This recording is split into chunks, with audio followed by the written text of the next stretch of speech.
Benefits, bonuses, company cars. Cocaine and hookers, my friend. These are just some of the things we're gonna cover in today's video. Well, except for maybe the clip. We don't do that here.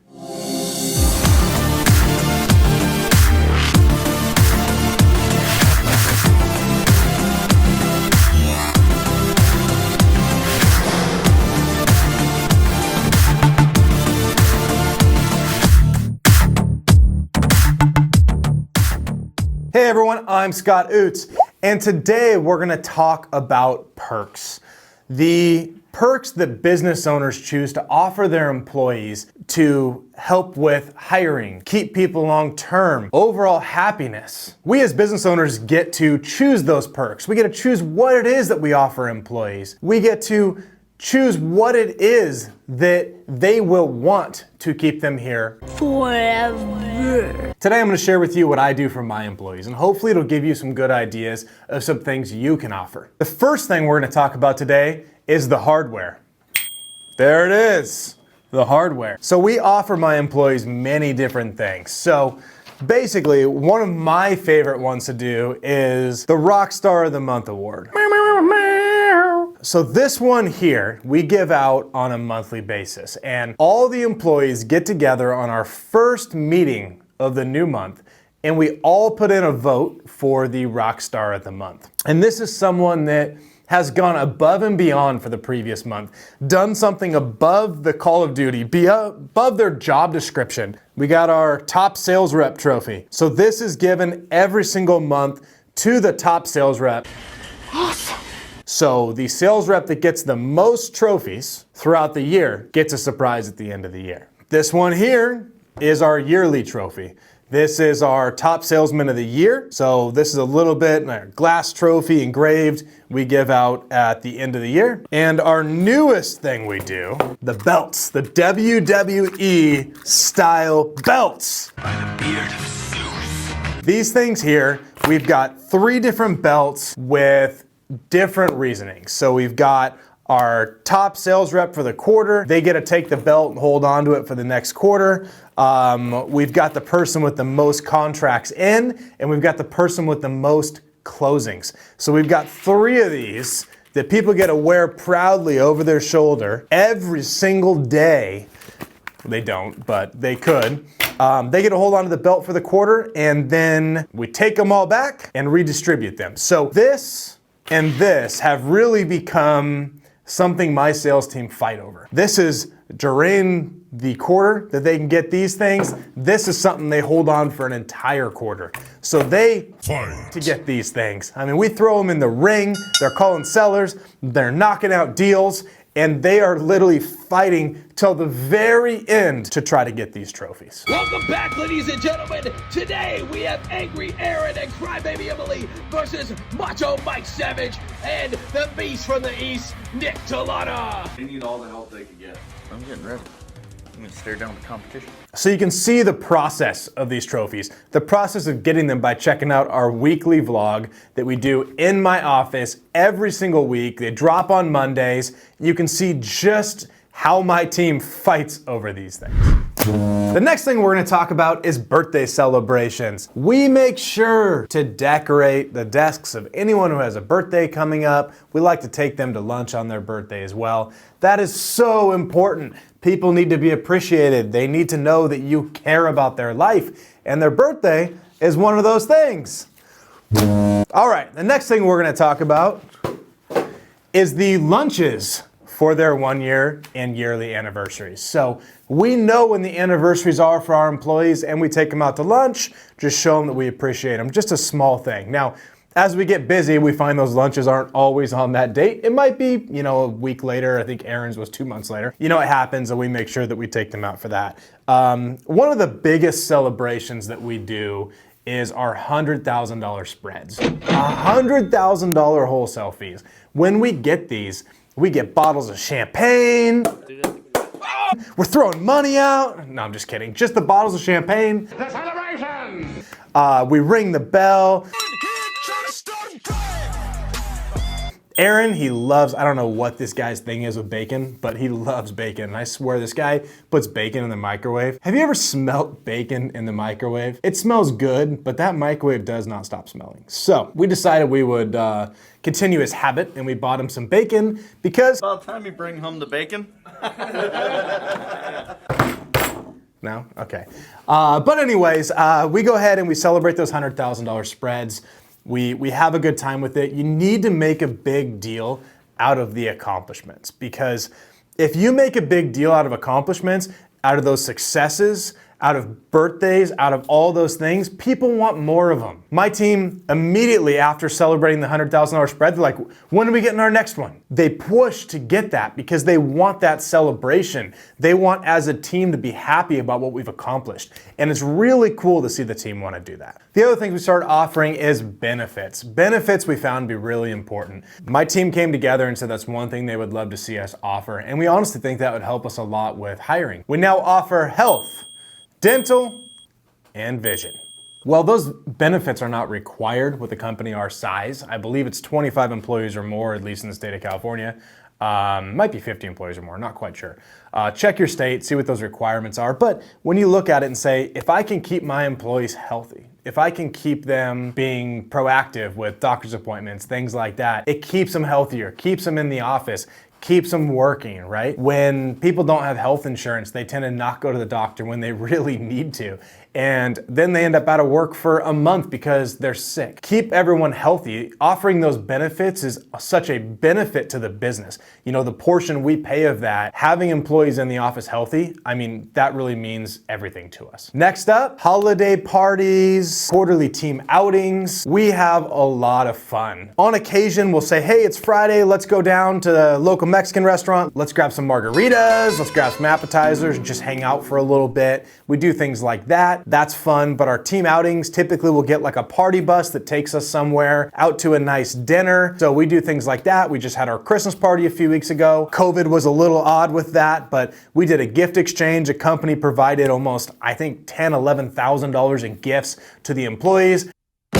They do a white elephant. They go around, steal the presents from each other. We have some drinks, we went to dinner. So we really try to go all out for these type of things because it's just one of those things you offer employees that they're always going to remember. You know, Ryan, our Texas employee, he was in California. We sent him out there to run our Texas area. Before he left, we had hibachi guys come set up in my backyard, literally cook hibachi right there on the grills for the entire team. Brought his family in to say goodbye to him since he was leaving.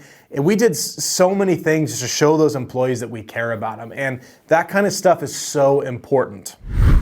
One of the other things we do is we let our teams dictate what they want for going above and beyond for goals. Now, let me explain what that confusing sentence means. Basically, my sales team will come together and say, hey, if we get X amount of contracts in a single week, Scott, we want you to take us out to a steak dinner. Turf and turf. It's a 16-ounce T-bone and a 24-ounce porterhouse, whiskey, and a cigar. Great, fantastic. As long as the goal you're setting is above and beyond the company goal. I can't have a company goal of 15 contracts a week and they say, oh, if we get 10, you take us to a dinner. Well, no, you haven't met the goal yet. So they set something above and beyond that goal. Like they said, if we get 12 contracts in a single week, you take us out to a steak dinner. I said, done. Okay, that works. They said, if we get 25 closings in 1 month, you take us to a steak dinner. I'm like, damn, you guys like steak, but that's fine. I like steak too. So we have goals like that in place that they set. And it's really cool to see them push for those things. And when they come to me and they're like, all right, Scott, we got it. It's time for that steak. I'm like, damn, that's a $1,500, $2,000 meal. But you know what? With all those closings and them going above and beyond those company goals, I will gladly do that any day. Who here likes to be micromanaged? I know I absolutely hate it. I think a lot of my team hates that as well. And that's one thing that we really try to do here is we try to make sure, well, we don't try to do micromanaging. We try not to do micromanaging. We try to make sure the employees feel empowered to make decisions on their own, that they know what it is that they have to get done on a daily basis, a weekly basis, monthly, quarterly, yearly. They have clear set goals that if they are not accomplishing their goals, it becomes clear very quickly. And then we can step in and say, hey, you're kind of veering off course here. But I don't have to be literally standing over someone all day long saying, what are you doing now? What are you doing now? Oh, did you do this? Did you do this? That is a complete waste of time. That is something that will stop a business from growing. So I trust my employees to do what they need to do. Like I said, it will be very clear if they're not. So micromanaging, that's got to go, that's got to be out, and that's something we really pride ourselves on.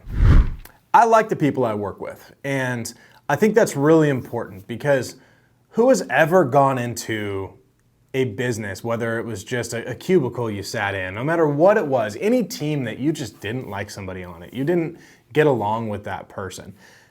I mean, that sucks. That sucks to go in there every single day, because if you're truly at the office a minimum of 9 to 5, and you look at that and say, you hate the people you work with, that is horrible. That stops your productivity. That actually affects your happiness. You go home every night and complain about your coworker did this and threw you under the bus for this. We built a team that gets along with each other. When I hire, we make sure, I don't care about your experience. We make sure you're gonna fit in with our team atmosphere. One of us, gobble, gobble, one of us. We accept that one of us. We make sure that you are someone that is easygoing, that is all about making changes when needed, someone that wants to grow. I don't care whether you bagged groceries at Walmart. I don't care whether you worked in an Amazon distribution center. I don't care whether you ran a business previously. If you don't fit in with my team, you don't fit in here, and you will not make it here. So when you look at someone's resume, I don't care what's on their resume. If they prove to us they want to grow and make something of themselves, they are going to be the perfect fit on this team. College degrees, fantastic for people that have them. I don't have one. Half people in my office don't have one. It doesn't matter to me.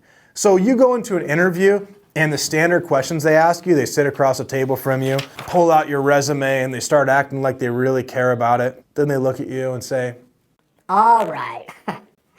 You've never heard this question before. Could you tell me 3 strengths and 3 weaknesses? And they look like it's some just awesome question they came up with. But it's something that a lot of corporate environments ask for. They care about those strengths and weaknesses. The way I look at it, if I sit with you in an interview, I'm gonna be able to tell whether you're gonna fit in with my team, because we're just gonna sit there and talk. I don't care what your resume says. I care what you say. So we hire our team based on that, and that's how we've gotten the camaraderie we have. That's how we've gotten the team that loves to spend time together. And our dysfunctional yet functional team, our office vlogs every week, like I said, those things show a lot about our team. And it's cool to kind of look back at those and see the atmosphere we've created here. So make sure you guys check those out. So in this case, the team itself can be a perk. Everyone has goals, clear goals. They're following them, working together as a team to accomplish them. I love giving back every year, especially around Christmas time. And in the past, we've gone to Toys R Us, paid off layaways. You know, I'm not someone that tries to document that. You see a lot of people that every time they give back to a community, they got a camera in their face and they're like, look at me, I'm handing food out to the homeless today. Look at me, I'm working in a homeless shelter. Look at me, I paid off these layaways. Check out this receipt. I hate that. I absolutely hate that. Like, we recorded our shopping experience, but we didn't record giving the presents to families. We didn't record those type of things because I don't need praise for that. I don't care if you praise me for that. I feel good doing it, and my team feels good doing it. Well, now that Toys R Us is no longer around, this year we decided to do something a little different, and we adopted families for Christmas. Now, we didn't go to a local place that had families on a list. We posted on our community Facebook page, hey, nominate somebody that has made a difference, that somebody that is struggling this year because of everything that's happened, somebody that just, they don't ask for handouts, but they truly need help. And we had a lot of families nominated to us, and we went through and picked some of the most deserving ones. And we went shopping for them, got presents for their kids, made sure they had Christmas meal. My content creator here, he went out and took pictures for one of the family because one of the things she wanted is with her new baby, she wanted family Christmas pictures and she could not afford it. We got that for her. We got those things, right? We had a family we went to sponsor that his house had burned down and he was a first responder. And he literally said to us, hey, I appreciate this, but I don't want your help. I want your help to go to somebody that truly needs it. We had insurance, all of our stuff's covered, and he nominated a family that, she brings in kids and hosts kids that have had tough lives. And, we went out and bought presents for all of them. Those type of things to me are so important to give back. And I don't want to do it just myself. I took a little bit of team in the office. 4 of us sat in there, went over all the letters from people, went shopping together. Now, the downside was we didn't all get to go deliver the presents because we had a little COVID scare hit our office. So we had one person go and deliver all the presents. But like I said, I don't want that recorded. I don't need those families on my YouTube channel saying, hey, thank you so much for bringing us presents, a forced interview. All I wanted was them to have smiles on their faces for Christmas. And that is so important. So as your business grows, give back, do things that you can do for your community, and don't do it throwing your company name out there on everything, hoping you get a return on it, because I don't care about a return on that. I want them to wake up and have a good Christmas. When we put the kids' names on the presents, we didn't put who it was from. We gave the ability for the parents to fill in their name there because the kids didn't need to know that we provided this. We wanted those parents to have that option. All right, so one thing that we did, I almost got myself a new car the other day. My COO, I told him one of the perks we would do for him is we'd buy him a car. And I'm thinking the guy wants like, a Tesla or something like I've got. I figured he'd say something like that. And turns out he wanted a Toyota 4Runner, but not any Toyota 4Runner. His car he's always wanted is like some special edition Toyota TRD Pro in this special color that is very hard to get. And I said, you know what? We're gonna do it. End of the year, this guy's worked hard for us. Let's go get him that car. I will get him that car. And man, we searched because these cars are not easy to find, but we found it.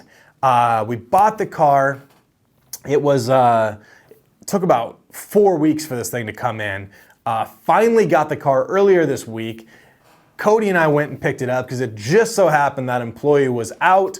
So Cody and I went and picked this up, went on a little joyride in this car. I was this close to taking that car myself because I really liked it. But the moment I realized I didn't want that car. So we're getting on the freeway and Cody says to me, punch it. Open her up right here. Don't strap yourselves in. I'm going to make the jump to light speed. Oh!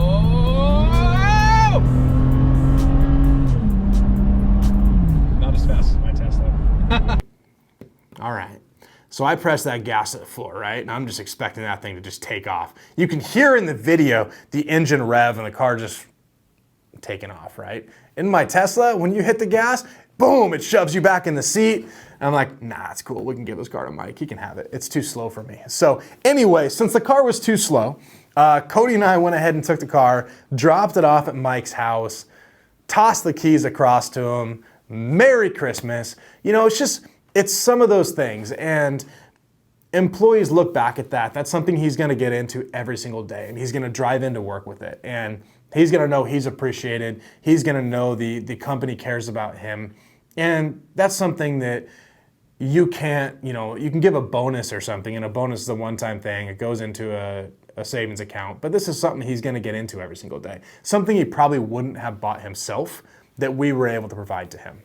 All right, and the last thing we're going to talk about is bonuses. Throw me a frickin' bonus here. Bonuses are something that I feel like a lot of employees have come to expect. And bonuses in the past have always been things that are rewards based on the company accomplishing their goals and then the employee accomplishing their goals. But bonuses have almost become expected with a lot of employees. They started just saying that, okay, if the company's in business, we should get a bonus.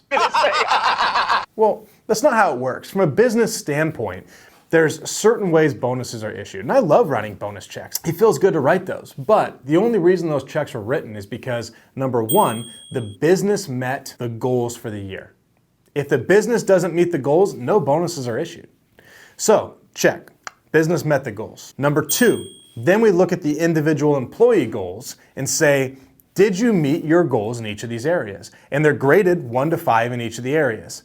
And then we see what percentage they hit. So if one of them is eligible for a $10,000 bonus, but they hit 50%, they're eligible for 50% of that $10,000. So we issue bonuses, number 1, based on company meeting its goals. Number 2, based on how the employee did on the individual goals that were set. So bonuses are something that should not be expected. They're something that will be given based on the company's discretion. So always a good thing to do to make your employees feel appreciated, especially around Christmas time. You know, my employees this year did really well, even with COVID. But there's a lot of companies that have struggled out there and probably no way were bonuses issued. So to have bonuses be able to be issued in a year like that, I mean, that was pretty amazing to be able to do that. You guys honestly are family to us. Bonuses will be paid.